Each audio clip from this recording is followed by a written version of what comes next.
Hi dears, എന്തൊക്കെ എല്ലാവരുടെയും വിശേഷം? എല്ലാവരും സുഖമായിരിക്കുന്നോ? അപ്പോൾ മുത്തുമണികളെ, ഞാൻ ഇന്ന് ഒരു അടിപൊളി ടേസ്റ്റുള്ള ഒരു ഓലൻ്റെ റെസിപ്പിയും കൊണ്ടാണ് കേട്ടോ വന്നിട്ടുള്ളത്. നല്ല അത്യാവശ്യം നല്ല എരിവൊക്കെ ഉള്ള നല്ല കുറുകിയ ഒരു ഓലൻ്റെ റെസിപ്പിയാണ് ഇന്ന് കാണിക്കുന്നത്. അപ്പോൾ ഓണത്തിൻ്റെ റെസിപ്പീസൊക്കെ എന്തെങ്കിലും കാണിക്കണ്ടേ?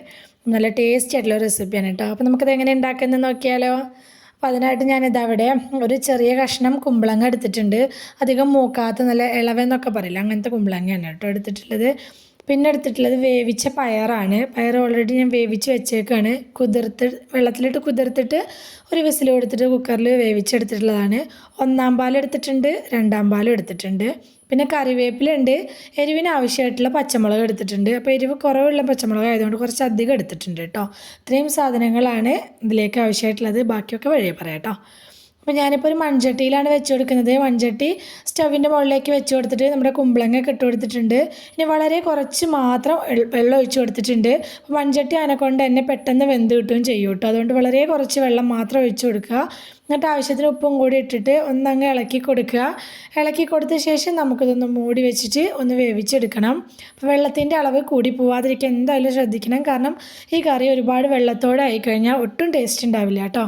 ഇതപ്പം നമ്മുടെ കുമ്പളങ്ങയൊക്കെ ഒരു 1/4 ഭാഗത്തോളം വേവായി വന്നിട്ടുണ്ട്. ഈ സമയത്ത് നമ്മൾ വേവിച്ചെടുത്ത് വെച്ചിട്ടുള്ള പയർ ഇട്ട് കൊടുക്കുക.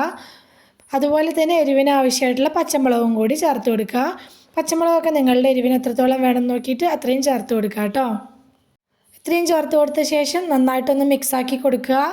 എന്നിട്ട് നമുക്കിത് മൂടി വെച്ചിട്ട് ഒന്നും കൂടി അങ്ങ് വേവിച്ചെടുക്കാനുണ്ട്.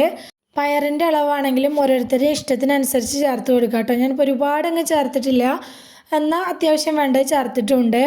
അപ്പോൾ മൂടി ഇടയിലൊന്ന് തുറന്ന് കൊടുത്തിട്ട് നമ്മൾ നോക്കണം. വെള്ളത്തിൻ്റെ അളവ് കൂടിയിട്ടുണ്ടെങ്കിൽ മൂടി തുറന്ന് വെച്ചിട്ട് ആ വെള്ളം ഒന്ന് അങ്ങ് വറ്റിച്ചെടുക്കണം കേട്ടോ. കാരണം ഇതിൽ ഒരുപാട് വെള്ളം ഉണ്ടാവാൻ പാടില്ല. ഒരുപാട് വെള്ളത്തോടെ ആയിക്കഴിഞ്ഞാൽ കറി ഒട്ടും ടേസ്റ്റ് ഉണ്ടാവില്ല. ഇനിയിപ്പോൾ ഇതിലുള്ള വെള്ളം മുഴുവൻ ഏകദേശം വറ്റിയെന്ന് തോന്നുന്ന സമയത്ത് രണ്ടാം പാൽ ഇതിലേക്ക് ഒഴിച്ചു കൊടുക്കുക. രണ്ടാം പാൽ ഒഴിച്ചു കൊടുത്ത ശേഷം ഒന്നങ്ങ് മിക്സ് ആക്കിയിട്ട് നമുക്കിത് നന്നായിട്ടൊന്ന് തിളപ്പിച്ചെടുക്കണം. അപ്പോൾ മൂടി വെച്ച് കൊടുത്തിട്ട് തന്നെ തിളപ്പിച്ചെടുക്കുക കേട്ടോ. അപ്പോൾ ഈ ഇതിൽ ചേർത്തിട്ടുള്ള കുമ്പളങ്ങയും പയറും ഈ പാലും ഒക്കെ ചേർന്ന് നന്നായിട്ടൊന്ന് തിളച്ച് വരണം. തിളച്ചൊന്ന് കുറുകി വരണം. കുറുകി വരുന്ന സമയത്ത് നമുക്കിതിലേക്ക് ഒന്നാം പാൽ ചേർത്ത് കൊടുക്കുക. അപ്പോൾ ഞാൻ മൺചട്ടിയിലായതിനെ കൊണ്ട് തന്നെ ഫ്ലെയിം ഒന്ന് ഓഫാക്കി കൊടുത്തിട്ടുണ്ട് കേട്ടോ. അല്ലെങ്കിൽ ഈ മൺചട്ടിയിൽ ഇരുന്നിട്ട് ഒരുപാട് നമ്മൾ തിളച്ച് കഴിഞ്ഞിട്ടുണ്ടെങ്കിൽ കറി ഒന്നാകെ പിരിഞ്ഞു പോവും. അപ്പോൾ ഈ മൺചട്ടിയുടെ ചൂട് കൊണ്ട് തന്നെ നമ്മൾ ചേർത്തിട്ടുള്ള ഒന്നാം പാൽ നല്ലപോലെ ഒന്നങ്ങ് ചൂടായി കിട്ടിക്കോളൂ കേട്ടോ. ഇത്രയേ ഉള്ളൂ. നമ്മുടെ ഓലൻ ഇവിടെ ഒരു 1/4 ഭാഗത്തോളം റെഡി ആയിട്ടുണ്ട്. അടിപൊളി ടേസ്റ്റാണ് കേട്ടോ. നമ്മൾ ഓലൻ വെക്കുന്ന സമയത്ത് എപ്പോഴും ഒരുപാട് അങ്ങ് ലൂസായി പോവാതിരിക്കണം. അതുപോലെ തന്നെ അത്യാവശ്യം എരിവോട് കൂടിയും ഉണ്ടാക്കണേ. അപ്പോഴാണ് ഇതിന് നല്ല ടേസ്റ്റ് ഉണ്ടാവുക. അപ്പോൾ ഇതിലേക്കുള്ള തേങ്ങാപ്പാൽ ഉണ്ടാക്കുന്ന സമയത്ത് അതിനനുസരിച്ച് വളരെ കുറച്ച് മാത്രം വെള്ളം ഒഴിച്ചിട്ട് തേങ്ങാപ്പാൽ ഉണ്ടാക്കിയെടുക്കണം കേട്ടോ. ലാസ്റ്റ് ഇതിലേക്ക് ഞാൻ ഒരു 2 പച്ചമുളകും കൂടി ചേർത്തിട്ടുണ്ട്. കുറച്ചധികം തന്നെ കറിവേപ്പില ചേർത്ത് കൊടുത്തിട്ടുണ്ട്. പിന്നെ കുറച്ച് വെളിച്ചെണ്ണ കൂടി ലാസ്റ്റ് ഒഴിച്ചു കൊടുത്തിട്ടുണ്ട് കേട്ടോ. പച്ച വെളിച്ചെണ്ണ കുറച്ചധികം ഒഴിച്ചു കൊടുത്താൽ നല്ല ടേസ്റ്റാണ് ഈ കറിക്ക്.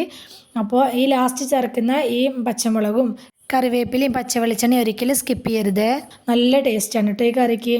അപ്പോൾ നിങ്ങൾ ഈ രീതിയിലാണോ ഉണ്ടാക്കാറുള്ളത്, അതോ എങ്ങനെയാണ് ഉണ്ടാക്കാറുള്ളത് എന്നൊന്ന് കമൻറ്റ് ചെയ്യണം കേട്ടോ. അപ്പോൾ ഞാൻ ഈ ഒരു രീതിയിലാണ് ഉണ്ടാക്കാറുള്ളത്. നല്ല ടേസ്റ്റായിട്ടാണ് എനിക്ക് തോന്നിയിട്ടുള്ളത് കേട്ടോ. അപ്പോൾ ഇതുപോലെ ട്രൈ ആക്കാത്തവരുണ്ടെങ്കിൽ ഒന്ന് ഉണ്ടാക്കി നോക്കിയിട്ട് അഭിപ്രായം പറയണം കേട്ടോ. അപ്പോൾ ഇഷ്ടമായിട്ടുണ്ടെങ്കിൽ സബ്സ്ക്രൈബ് ചെയ്യാതെ കാണുന്ന കൂട്ടുകാരാണെങ്കിൽ ഒന്ന് സബ്സ്ക്രൈബ് ചെയ്ത് സപ്പോർട്ട് ചെയ്യണേ. അപ്പോൾ വീഡിയോ ഇഷ്ടമായിട്ടുണ്ടെങ്കിൽ മറക്കാതെ ലൈക്ക് ബട്ടൺ ഒന്ന് പ്രസ് ചെയ്ത് വെക്കണേ. ലൈക്ക് ചെയ്യണതിൻ്റെ ഒപ്പം കമൻറ്റ് ബോക്സിൻ്റെ അവിടെ കാണുന്ന ഹൈപ്പ് കൂടി ചെയ്യാൻ മറക്കല്ലേ കേട്ടോ. നിങ്ങളുടെ അഭിപ്രായങ്ങളൊക്കെ കമൻറ്റായിട്ട് പറയണം. റെസിപ്പി ഇഷ്ടമായിട്ടുണ്ടെങ്കിൽ നിങ്ങളുടെ ഫ്രണ്ട്സിനോ ഫാമിലിക്കോ ഒക്കെ ഒന്ന് ഷെയർ ചെയ്ത് കൊടുക്കുക കൂടി വേണേ. ഇതുവരെ കൂടെ നിന്ന് സപ്പോർട്ട് ചെയ്തിട്ടുള്ള എൻ്റെ എല്ലാ മുത്തുമണികൾക്കും ഒരുപാട് നന്ദി. എന്നാൽ ശരി, സിമ്പിൾ ആൻഡ് ടേസ്റ്റി റെസിപ്പിയുമായി ഞാൻ വീണ്ടും വരാം. ബൈ.